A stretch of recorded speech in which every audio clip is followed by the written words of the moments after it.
저는 이 엽서를 보면 물론 그 엽서를 작성했던 교도소가 생각이 나죠. 그리고 그때 엽서를 작성했던 나만의 어떤 이유가 있었을 거 아니에요.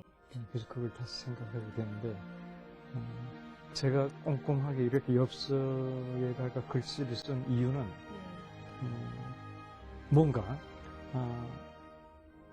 강물같이 흘려보내고 싶지 않아서. 그래서 여기 기록해두면 언젠가 내가 출소해서 이 편지, 이 기록들을 보면 그 시절을 다시 생환할 수 있겠구나, 그런 생각을 가지고 썼었죠. 원래 일단 검열을 통과하지 못하고 폐기된 편지도 상당히 많아요. 나는 틀림없이 보냈는데 집에는 없는 이런 편지들도 상당히 있고, 그래서 어차피 상당히 제한된 공간에서 제한된 글일 수밖에 없어요. 그래서 언젠가 이 책 제목을 다시 붙이면 뭘로 하고 싶으냐는 질문이 있었거든요. 그래서 제가 그때 사실은 감옥으로부터 사색이라는 제목이 제가 붙인 제목이 아니죠. 그래서 내가 붙인다면 다시 쓰고 싶은 편지를 하고 싶다고. 왜냐하면 방금 말씀하셨듯이 제한된 공간, 제한된 상황, 제한된 지면에 검열을 전제로 쓴 대단히 불편한, 어쩌면 사람과 마찬가지로 갇혀있는 글이기 때문에 다시 쓰고 싶은 편지, 그렇게 썼어요. 제가 아마 자기소개에서도 얘기했지만은 제가 교장선생 아들로 태어나서 학교 사택에서, 교실에서, 학교 책 속에서 이렇게 자기 사고를 쭉 키워온 사람이잖아요.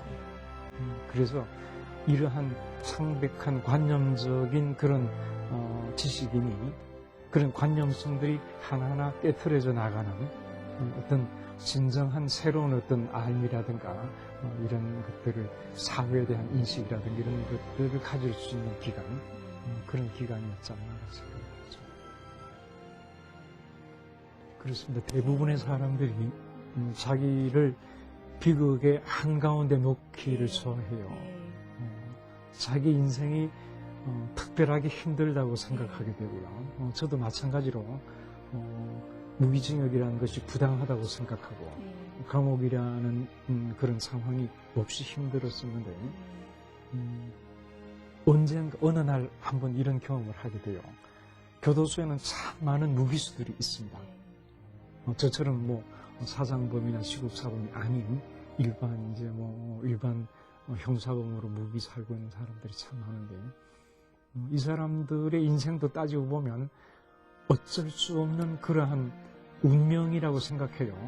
그런데도 자기를 비극의 주인공으로 생각하지도 않고 그냥 자기의 운명처럼 그냥 이렇게 살아나가는 걸 봐요.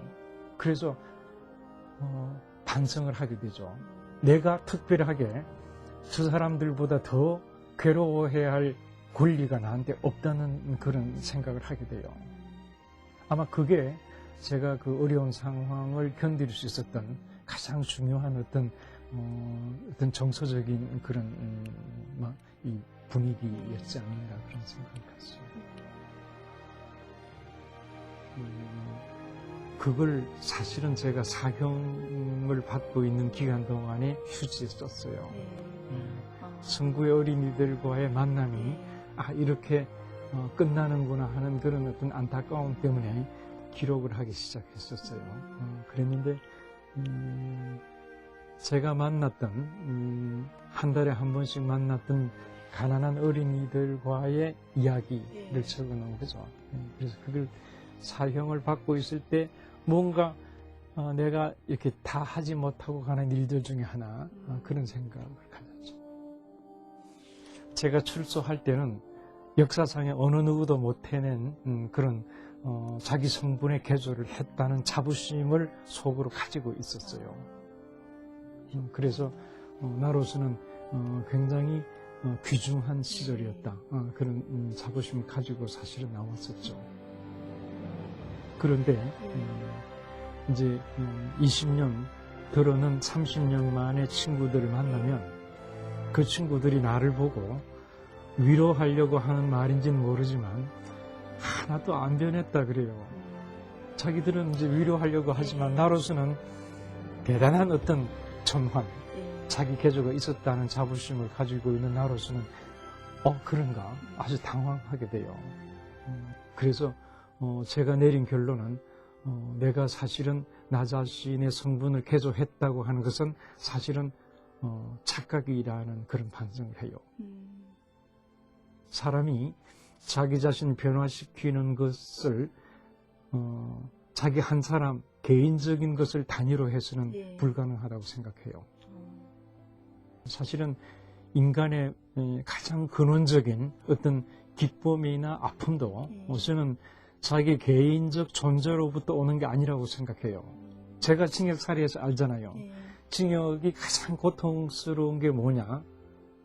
춥고 배고프고 그게 징역의 고통이 아니거든요. 정말 힘든 고통은 자기 때문에 마음 아파하는 가족들과 가까운 사람들의 아픔이 자기 아픔으로 다시 돌아와요. 관계. 네. 그래서 관계야말로 기쁨과 아픔의 근원이지 않는가. 그런 사실들을 참 많이 깨닫게 돼요. 양심, 네, 그렇습니다. 특히 최근에는 우리 사회의 부정부패가 많이 드러나면서 그러한 어떤 인간상에 대한 갈구가 있다고 생각해요. 제 자신이 무슨 양심적인 사람이라고 사실 얘기할 수는 없지만 우리 사회의 그러한 상황 때문에 그런 어떤 대상의 인물을 찾는 그런 심정들이 있으리라고 보고요. 저는 양심이라는 것을 아까 얘기한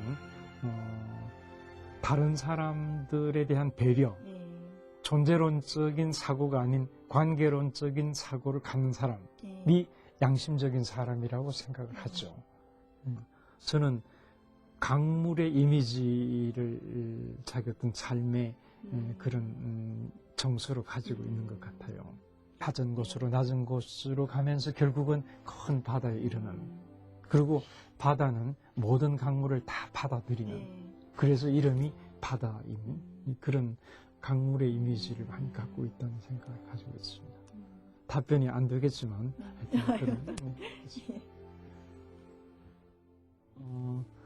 전 아까 강물 말씀드렸는데 천천히 제가 20년 동안에 이 엽사란 책을 한 권 쓴 셈이잖아요. 그래서 출소한 후 20년쯤에 이제 책이 나올 수 있지 않을까 그런 생각이 있습니다.